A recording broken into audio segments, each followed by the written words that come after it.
This is college football at its absolute best. Yeah, they had us the first half, I'm not going to lie. Oh, could be Wayne. I think I got my swagger back. Oh. I love it, baby. Them orange britches. Something about them orange britches. Tennessee wins! By Tennessee, Jawan Jennings. Jennings makes the catch. Ball hit high in the air into right field. Going back is Sayre. And Tennessee can say hello win column. A grand slam in the bottom of the ninth. You can't draw it up any better. We just won a basketball game, and we're very happy right now. McGrath for the win. He got it. If you don't like college football and you watch this one, I'm not sure what your problem is.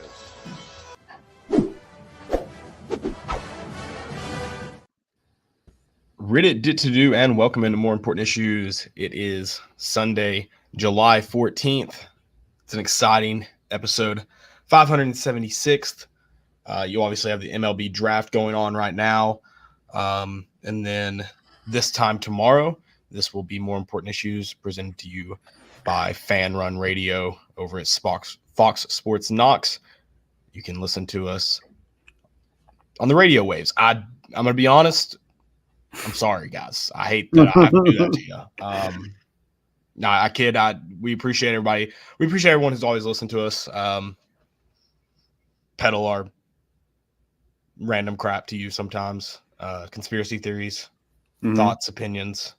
If you're watching and not listening on the podcast, looking at our faces, I have long been told, long said that I do have a face for radio. That is now proven to be true. I was right. Don't forget it. But kidding aside, we do appreciate it. We appreciate Fox Sports Knox giving us this opportunity. We're excited to partner with them. I'll let Landon say his piece, but real quick, I do want to say nothing's changing except we're just getting better. We're here to provide more and better content for you all. Hopefully going to lead to more opportunities, more merch, more everything. You'll still be able to listen to our podcast Monday and Friday mornings. Still be able to find us here Sunday, now Monday nights, and Thursday nights. So we're really, really pumped for this.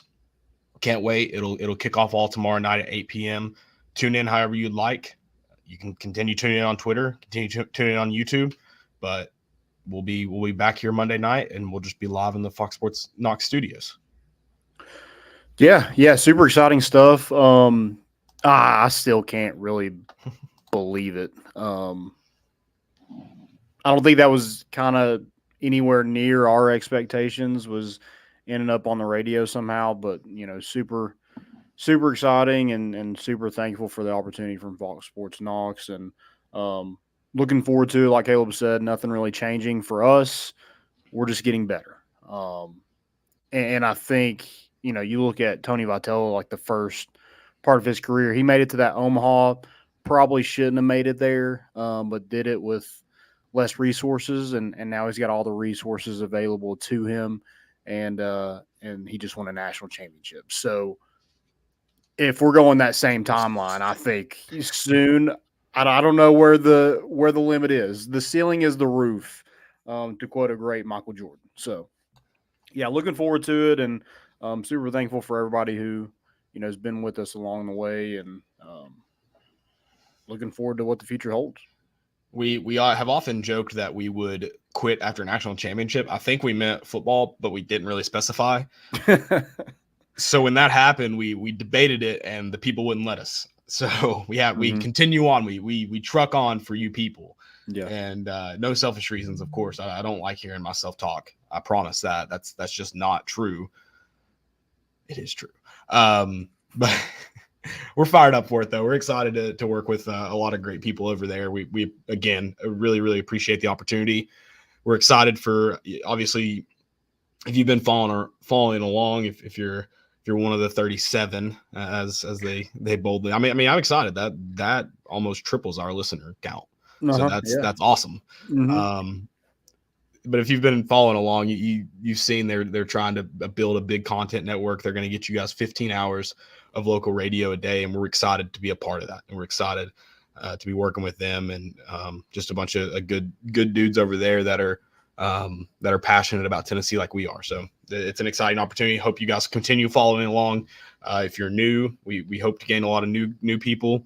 Welcome. We're excited that you're here. So without further ado, I guess let's get it rolling.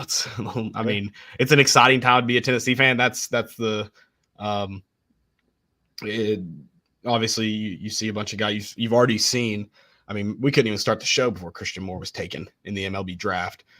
You've got a guy going number 8 overall, Tennessee coming off a national championship. Also big week for the just fellas in general. NCAA dropping a Tuesday if you pre-ordered. So just a massive week for the fellas. And then you got to be happy with the prospects of Tennessee football right now. Yeah, I get it. It's still a lot of work to be done on that end, but it's been certainly a lot more fun under the Josh Heupel, in the Josh Heupel era than it has been lately, and hope to continue building that. And I don't want to get too much into basketball right now. It's a little far out, but man, it's a good time to be a Tennessee fan. That's what I'm saying. Yeah, hop on the train because if you're on the tracks, we're running straight over you. Is that how people hop on trains from the tracks? Like that one video? Yeah. Or I guess you go from the side if you're first hop off the tracks. Yes, hop on the then get on the train. Yes. It's a process. Yeah. It's stay off the tracks. Yeah, that's smart. Yeah, stay off the tracks. Your grandmother had to teach you better. You know, that was one thing she told me. She's like, do not stand on railroad tracks ever for any reason. You can hear them miles and miles away, but still do not stand on one. Was that a point of emphasis in your house? Well, my grandmother lived in Vessel, so she lived next to like the train tracks. So, okay. Not that I ever thought about walking down the hill in the woods to the train tracks, but if I got that urge, she quickly put you back. Definitely against it. Yes. Shout out. That's taking care of grandchildren. Yeah, it's not that crazy of a thought. Well, she did it was more of like, don't do that. It was more of just like, you know, a guy did that and he died, so don't do that. You love a good grandmother story. They always like to, especially mine, always wanted to tell me or always have told me horror stories, so I don't do things instead of just telling me not to do it. They give me the why first, and then they tell me the demand. Okay, I like that. Yeah, I like that. I real quick too, I want to apologize if I sniffle. I've been very sick this weekend. I'm braving it, man. I mean, it's simple. I've pretty much been asleep. I've pretty much been asleep all day. If I sniffle, I know you're a little nasally, but it's all good. Yeah, I can barely hear. A lot of fluid in the ears. Yeah, it's not here. That's not. You know how you can just feel it. Yeah, it's kind of like you're underwater almost. Yeah. Okay. Yeah. So if I sniffle, I'm going to try not to, and I might try to mute it, but just fair warning. Okay. Yeah.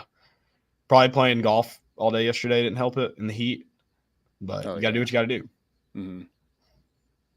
I played tennis baseball yesterday for about 5 hours. I feel like I got hit by a truck today. Yeah, it's hard getting old. Yeah. It's hard.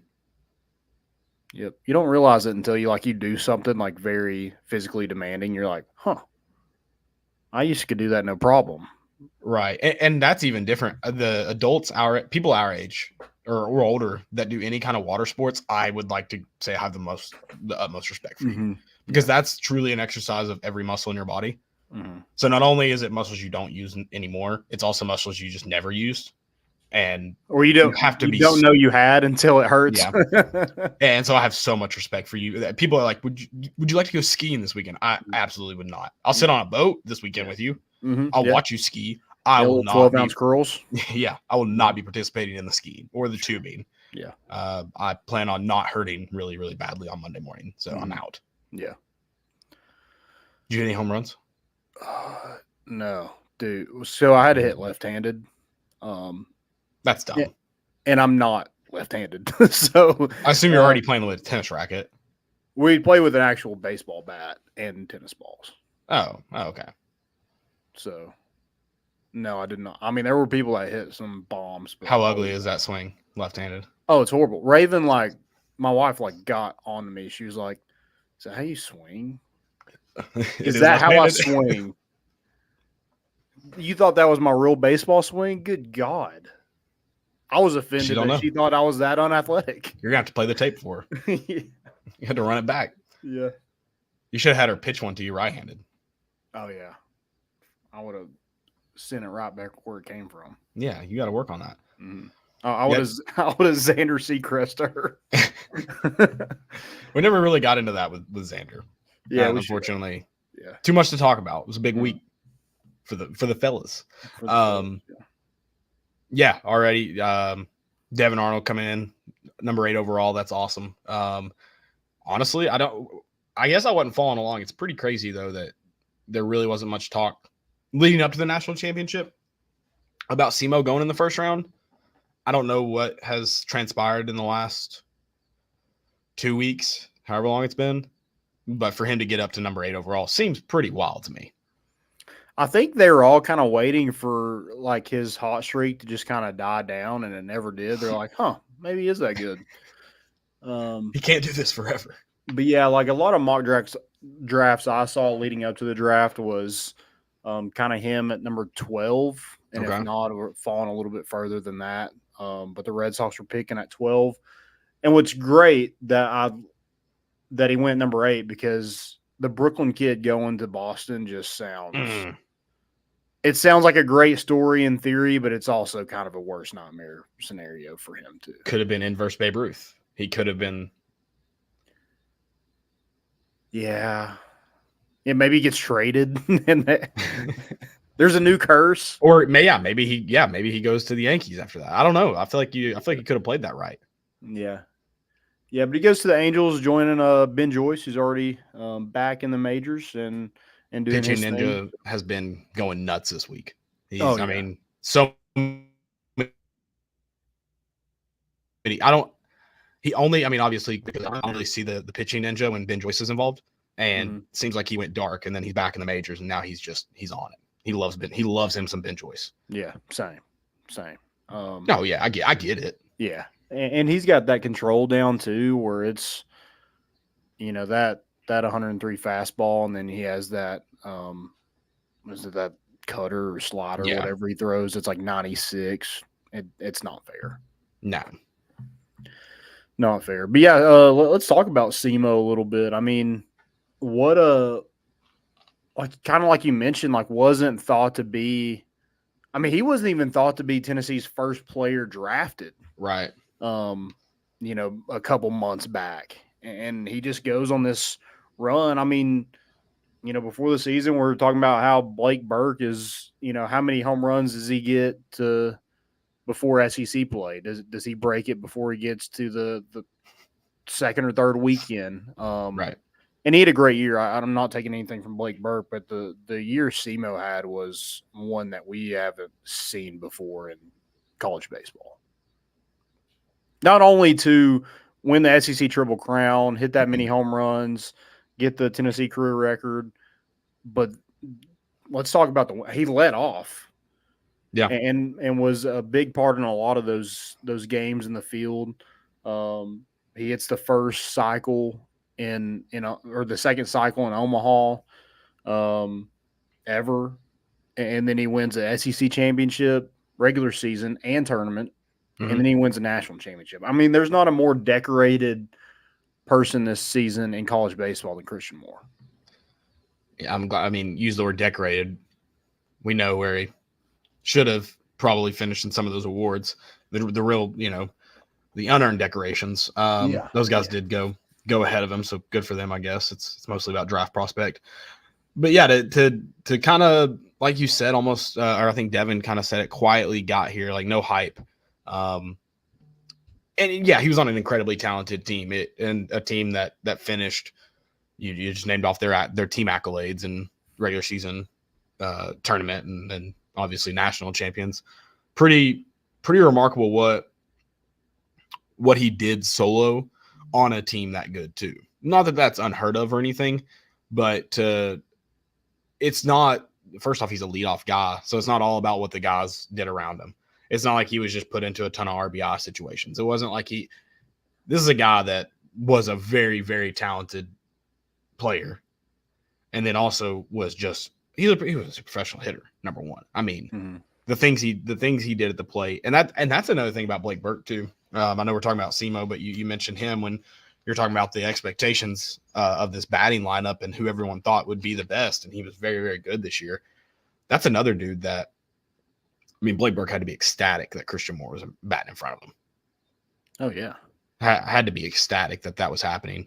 And then how nice of your Christian Moore to say, well, if I can't hit a home run here, which happened quite a bit, he's probably scoring. Yeah. Well, on the flip side of that, Christian Moore hit so many home runs. Well, Blake Burke, most of the time, the bases were empty when he did make that RBI total tough. Yeah. It was tough to get for him. So, but yeah, like congrats to him. I mean, we got him on the show after his freshman year, and that was really cool to see kind of his perspective. And, you know, I remember that he was talking about Coach Q, and we were talking about goals, and he was like, I mean, did y'all make it to Omaha? I mean, that's the goal, is making it to Omaha. After Tennessee got there in 2021, the goal every single year is Omaha. And now I don't even know if that's a goal. I think that's an expectation is Omaha. Well, I think that was, and I think that was kind of what Q was getting at, because we talked about how incredibly successful that season was. And it's like, in their eyes, it really wasn't because you didn't get to Omaha. Yeah.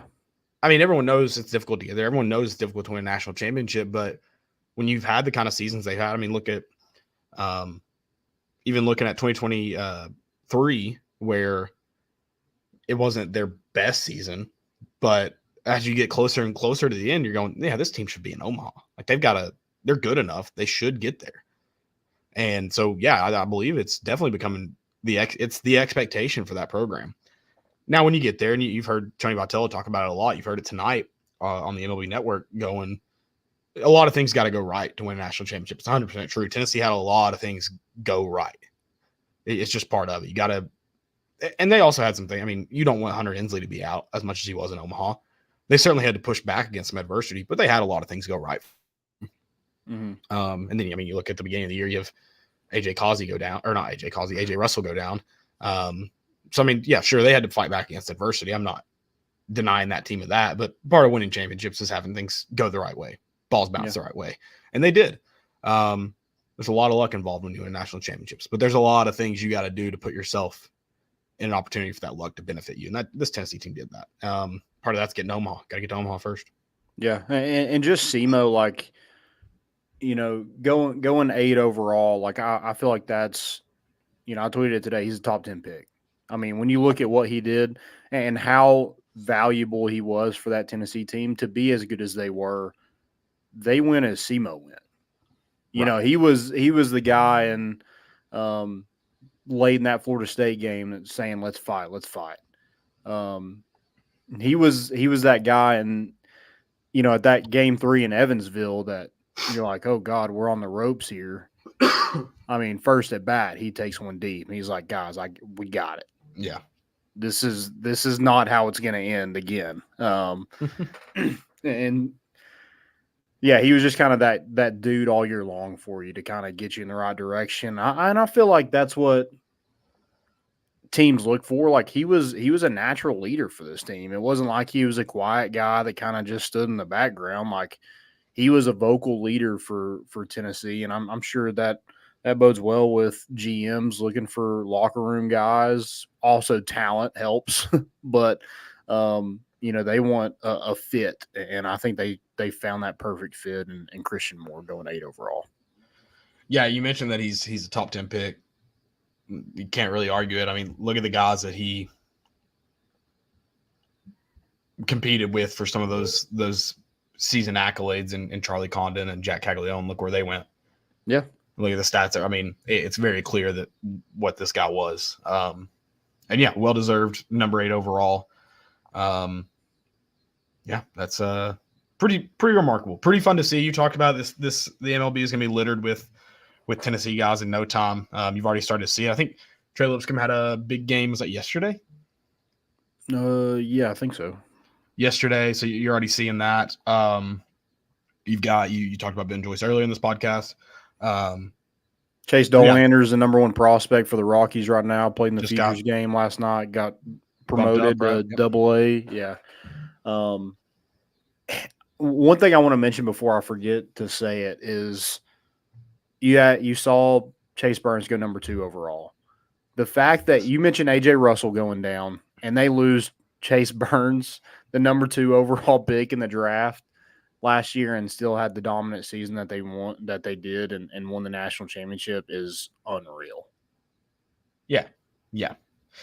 Tony Vitello's kind of figured this baseball thing out. This college baseball thing in the world of the transfer portal and the NILs. You've heard a lot of the transfers that are coming in talk about NIL. Mm-hmm. And I think that too is a credit to Tennessee, their fan base, their NIL support too. These guys might not be coming with the promise of NIL, but they certainly are with the expectation of NIL. Sure. Yeah. And so I think that's a credit to Tennessee fans and the collectives and that. But all that to say, Vitello, I think, has kind of figured this out. And it's been interesting to see how he's handled it versus how some SEC coaches who were really, really good before NIL aren't handling it. It's pretty close to one this weekend. I thought about stopping over at the stadium, but I was told that I might do something that would get the cops called on us, so we will not be going. I promised I wouldn't. I promised I would not do that, but I was told I was not allowed to go for that reason. Yeah, I wonder what they've been doing the past month or so. They haven't been playing, so I'm sure they've got guys going on the draft this year. I haven't seen one yet. We'll see if one happens. It is pretty crazy. Like, I think James Tibbs and Cam Smith both went like 13 and 14 right now in the draft, and Tennessee beat them twice in Omaha and Florida State. Yeah, pretty crazy the amount of talent that Tennessee played. And again, I think people do forget, like, going to games and stuff like that. Like, being in Omaha, I mean, you got to see so much talent on display. Charlie Condon, Jack Caglione. Who else was there? Condon didn't. Wait, did you say in Omaha? Yeah. Condon didn't. They didn't make it. Oh, they didn't? I thought they made it. Am I crazy? Did they not? I thought they lost to NC State. Yeah, they lost to NC State. Okay, that's right. Yeah. That's right. Okay, never mind. You may you had me. There were so many SEC teams. I just assumed Georgia was one of them, but it was Florida, Kentucky, Tennessee, and who was the other one? Texas A&M. That's right. Yeah. That's right. What you did talking about things go the right way. I mean, I legitimately, you don't want to see a guy like this get injured. Braden Montgomery just taking number 12, and he missed Omaha. He wasn't able to play. Right? Good. Yeah, good. Better. But yeah, so that's obviously an unfortunate thing that happened with A&M, along with some other potential factors that happened. Yeah, I was surprised Jack Caglione fell that much. I thought that was interesting. I don't know if I'm taking Nick Kurtz over him at first base, but hey. Well, the Raiders, the Athletics know what they're doing. Yeah, I was about to say a lot of these teams have no clue what they're doing. That's why they're picking so high in the draft. So right. Yeah. I don't really have anything else for baseball. Anything you want to mention? No, I don't. Yeah, just let's keep that train rolling with got another JUCO commit in Brandon Arvidsson, who is committed to Texas. They had the coaching change and opened up his recruitment, and Tennessee landed him one of the best JUCO arms in the country. I think I looked it up last night, the top JUCO arms, and I think like Tennessee has like 3 of the top 10 JUCO arms coming in next year. So yeah, pretty unreal. Yeah, we'll see kind of who else gets their name called tonight. Amick, You could see Burke, a Dreiling, Tears, Beam, all in these next couple rounds. So looking forward to see kind of where they're headed, and yeah, I'm excited for it. I'm excited for all these guys to kind of make it up to the show, and I think get me like really interested in Major League Baseball again. I'm like, Yeah. I just don't enjoy, like, unless I'm watching my team, I don't really enjoy watching, the Pirates and the A's face off. It just doesn't do anything for me. There's a lot of factors that make the MLB tough to watch. Number one, the fact that it's just a blackout market. It's hard to watch. It's hard to follow. There's so many games. Yeah. And then you factor in Tennessee sports are just kind of rolling. I mean, Tennessee baseball played till late June this year. Yeah. Tennessee football starts in 48 days, I think. Yep. 48. 48 days. So as a Tennessee fan, that makes it difficult to just follow along with your favorite team. There's a lot of games, obviously, to keep up with. It's a little bit easier to follow some guys. Tennessee's going to make that hard when it's a lot of guys. Well, I think all the top 8 picks were all college players, which isn't normal at all. No. But I think a lot of that, I don't – Paul Skeens, you can say kind of what you want about him because he played for LSU and knocked Tennessee out last year. But the fact that he's having the success that he has already in his career, I think helps guys like Christian Moore, Hagen Smith, and a lot of those guys that were drafted up top there saying, like, I mean, they could come in and play like right away. Yeah, I think that's successful. That's becoming more popular. If you're looking for MLB Wyatt ready. Langford's another one like that as well. Yeah, you're looking for MLB ready prospects that maybe those weren't as abundant several years ago. Yeah, it's like let's try to win now and not have to, project this guy 3 or 4 years down the road and see if he turns into a Charlie Condon or a Jack Caglione or a Christian Moore. You kind of already know what you're getting out of those guys. I don't want to tangent, and I don't know how much you know about this. I would be interested in talking to someone who knows more about not just MLB, but professional baseball minor league. If the minor league system and its many changes over the years have kind of forced teams to reevaluate college players no matter their age, put more value in 3 or 4 year guys. Yeah, I mean, I think you've seen it. I mean, look, there's always kind of the one-offs where it's like Max Clark and God, what's his name with the Orioles? What is his name? Whatever. His dad was a former MLB star. I just can't think of it. Jackson Holiday. Holiday, yes.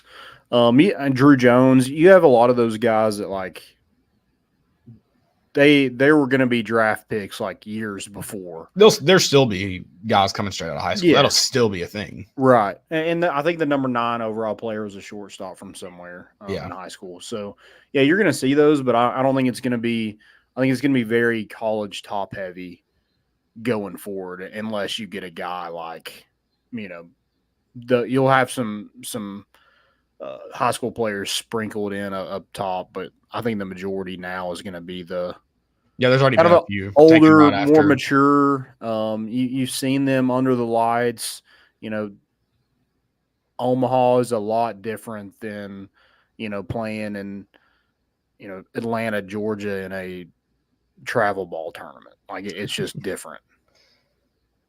Yeah, absolutely. Let's go on in the show real quick. I do want to tell you guys about Grade A Grounds. Grade A, great partnership we have with Grade A. Really appreciate them. Not just as coffee. It is great coffee. Probably should have drank some today. Might have made me feel better. Whoops. We'll be doing that tomorrow morning. Big shout out to Grade A Grounds, not just for the great coffee they provide us year round. You have the Volsicle coming up. Make sure if you have kids or friends have kids, make sure you get in the Volsicle competition. Their artwork can be put on display for everybody that purchases those bags. Also, make sure you check out their gold medal blend, which is a special blend for our golf tournament coming up in September. Make sure you also go sign up for that real quick. We've already got a ton of teams signed up. So spots closing up fast. We have 30 spots, I think, not available overall. Yeah. 30 spots, 30, that's teams. So make sure you go check those out. I don't know where we're at right now officially, but make sure you get in while you can. We want to see as many people out there as possible, many of our listeners. Going back to Great Egg Grounds, though, mentioned great coffee. They also give back to an organization called Coalition for Kids that's all over the Tri-Cities area. 5% of sales going directly, keeping those classrooms stocked with the necessary supplies needed for students. Make sure y'all go check them out right now. GreatEggGrounds.com. Use promo code GOVOLS, capital G, capital V, GOVOLS. Get 10% off your order today. Thank you so much to Great Egg Grounds for bringing great partners. We're excited for this fall with the Volsicle and the Gold Medal Blend, which is on sale currently. Gold Medal Blend is available for purchase. Shout out to Great Egg Grounds. Shout out. All right. Let's talk about Nico a little bit. Yes, and I do have a question before I give my expectations. Okay. In my dynasty or in real life? I'm gonna go real life first. Okay. Dynasty he's a 3-year you don't winner. you don't have any control over real life, really. Maybe a little bit. You got to give your all. I'm not saying don't, but Right. Yeah, we know he's going to win plenty of Heismans in NCAA and hopefully in real life as well. I think my kind of thought process in this a little bit is, I mean, are people expecting him to be a Heisman winner? Like first year, is that really an expectation, or is it just be a little bit more efficient than Joe Milton? I want to, or is it somewhere in the middle of those two? It's probably somewhere more in the middle. I have this expectation of him coming in and being efficient. Yes.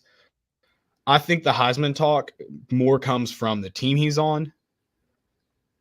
Because you look at what you know about him and you're probably thinking he has the Heisman potential. Mm-hmm. Going back into so many things got to go right. I think then you put him in the team he's on, the exposure he'll have, the league he's in. If he has a good year, he should be an obvious Heisman candidate. And so I think it's probably somewhere in the middle.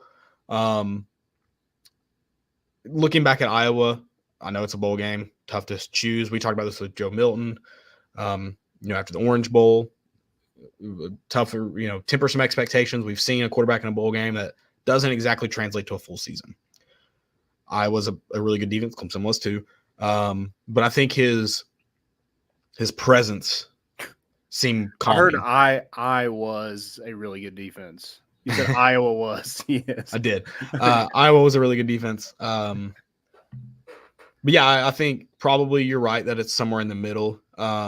And I do think you'll kind of get the tail of the tape early on. We see in NC State, it's a neutral site game, so it's not exactly them coming in and Neyland, having to overcome a lot of things on their end. It's not Tennessee having to go on the road. I think that's going to be a good tail of the tape. Obviously, some tougher games still to play. I think I know where Knoxville's expectations are for Nico as a whole. It's bring us a national championship. But I think this year, I think efficiency is kind of the name of the game. He's going to face some difficulties that Monty just said be a Hendon Hooker. He's not going to have the running backs Hendon Hooker did. That's no knock to Dylan Sampson. I'm really excited to see the Dylan Sampson experience, but he doesn't have 2 backs, 3 backs.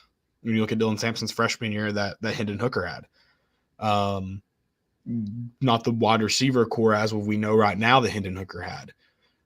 Not the one Joe Milton had before Brew McCoy went down. He obviously, hopefully gets Brew McCoy for 12 games plus, but we don't know. And so I think there's expectations of, for me, definitely efficiency. He seems to be more of a quarterback than just a big arm. And that, I'm not saying Joe Milton's just a big arm. Sorry. Shouldn't have said the word just.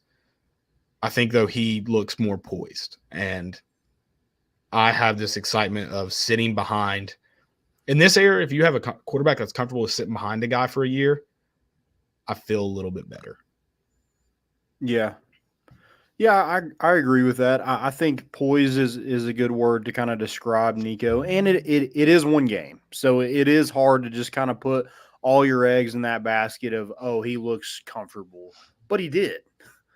And if I mean that is all we have to go off of. So he hasn't given me anything to think otherwise. So I got to go with poised and with a complete spring practice and summer and fall camp. I got to think that is even better when we get into Chattanooga on August 31st. You would think. Yeah. I just feel like he has more of a presence on when something's not there. Hey, I can run. I have plenty of athletic ability where I can escape out of the pocket. And I think that was one thing that really impressed me, not just his awareness and poise, but just like his escapability. That was something that Hendon Hooker was really good at. And I don't know if Nico's going to be on that same level, but just getting out of harm's way and making things happen down the field or just picking up a couple yards with your legs is – I think Joe he would do well at that sometimes, and then sometimes it just didn't seem like he had it between the ears. So I just think a more consistent quarterback is what Tennessee's looking for. So I hope we do get more of more efficient Joe Milton. Right. And I think a more efficient Joe Milton and maybe not a Heisman candidate or front runner, could be a first year Hendon Hooker. And I think that's a good thing for Tennessee. I don't think they have to have Nico win a Heisman to win 10 games. I don't. Right. Yeah. I agree. I agree with that. Obviously would love to win more and would love to see him, win a Heisman, but yeah, sure. I agree. Yeah. If he does, with I think some of the firepower that you have on offense, as long as everything moves in the right direction. Brew McCoy is 100% healthy. Squirrel White takes another step, builds on those first couple seasons at Tennessee. Chris Brazel or Dante Thornton, whoever it is on the outside, is really good and better than they were last year. And then you got some guys behind them who have experience and also some highly touted freshmen. And then you also have Dylan Sampson. I think staying healthy is going to be a big part of how successful Nico is with the whole offense, offensive line. I think Cooper Mays is somebody that you have to have this season. 100%. Yeah. I think tackles gotta stay healthy. Some of that receiver core has to stay healthy. Dylan Sampson's got to stay healthy because you don't know what you have in Cam Seldon. Even if he was, he's not 100% healthy. Even if he was, I still don't really think what you know of him because you only have that 1 year or one game where he played against Iowa. Yeah. So absolutely. Let us know what to it. Yeah, let us know what your expectations are, and I don't know, maybe we'll read them off on the radio tomorrow night. Yeah, and get those questions into us if you have any. If you want to shoot us a DM or just reply to a tweet, we'll get those, and we'll probably send out a tweet tomorrow of kind of the outline that we're going to follow, and then y'all just come in with some questions. We'll read those off and get some conversations going. Absolutely. All right. Any questions we need to tackle tonight? Nope. All right. Most important of the week. Most important, I'm just going to go with Tennessee as 3 straight years of having a first-round pick and back-to-back years having a top 10 pick in baseball is pretty special. Love it. Agreed. My first one, only one for tonight, Spencer Cross, local guy out of Sevierville, Tennessee, also of Volgolf, if that name sounds familiar to you, not in East Tennessee. He finished tied for 25th at a PGA Tour event, the ISCO, I believe is what it is in Kentucky.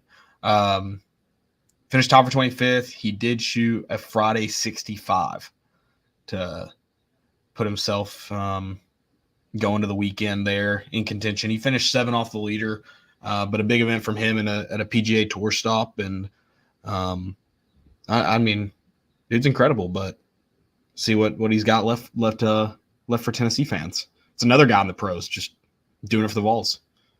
Heck yeah, love that. I don't think I have any more. I don't have any more. I do have a fail. And then also Ronnie, we'll grab that question, or Joey, and we'll get it next or tomorrow night on the radio. Yep. Fail. My fail is KSR. They give it to you easy. They make it easy on you.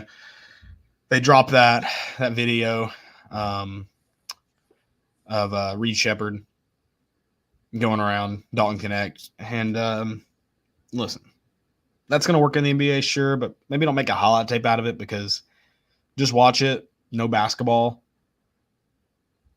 Guys, it's a double dribble. Probably won't get called in the NBA. That's fine. That's fair, whatever. But He even said it was. Do what? Reed Shepherd even said it was. Oh, did he? Yeah. Oh, man. Even worse look for KSR. Your boy didn't even sign with you here. It was like after the play, he told like one of his players, they like zoomed in on him. He was like, I double dribble. And I was like, okay. Oh, man. I mean, at least he knows, I guess. Yeah. He's aware. That. I respect that. Yeah. Poor Reed Shepherd. I mean, like, if he would have went to any other team, I probably like the kid. But since he went to Kentucky, honestly, you can't. No, absolutely can't. You have any fails? I thought I did. Did they use the term "absolutely cooked him" or something like that? Ooh, yeah, I think so. Yeah, bad look. Sorry. Go ahead. Sorry. WVLT took some flack. Oh, did you see this? I don't think so. Their thing, and we're not getting into politics, but I mean, this was kind of big news yesterday. But they said Donald Trump whisked off stage in Pennsylvania after loud noises rang through the crowd. I mean, I guess loud noises busted his eardrum. I don't know. Whatever. For all the journalists out there that don't want to, you got to be cautious about what you put. You can put suspected gunshots or whatever you want to put there. Yeah. You can do that. That's loud. Yeah. Loud noises. Loud noises. Brick Tamlin was covering that event for WVLT. Yeah. So I thought that was. You're right, Monty. They are loud. I'd agree. They're not. They weren't wrong. I would like to preface that. Yeah. They weren't wrong. But I don't think that's why he was whisked off stage, because of loud noises. They were loud. They did get him off stage. I don't know, Landon. It's tracking. All right, guys. We're gonna keep this episode short because we will be back tomorrow night.